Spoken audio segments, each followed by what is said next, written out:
ওই মাটির ব্যাগ ভেঙে তোমার জন্য একটা শার্ট নিয়ে আইছি।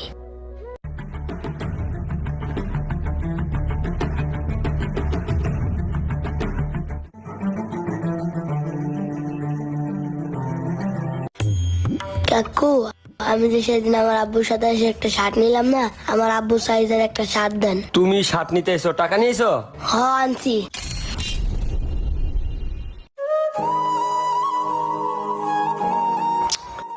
বাবারে, এখানে তো মাত্র 300 টাকা।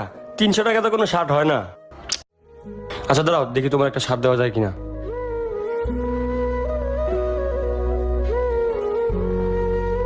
আচ্ছা, এই শার্টটা নাও, এটা তোমার আব্বুর গায়ে ভালো মানাইবো। আচ্ছা ঠিক আছে।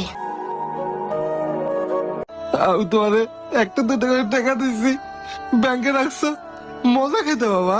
তুমি ব্যাংক ভেঙে তুমি আমার জন্য শার্ট কিনছো কে বাবা? তুমি কি জানো আমার কি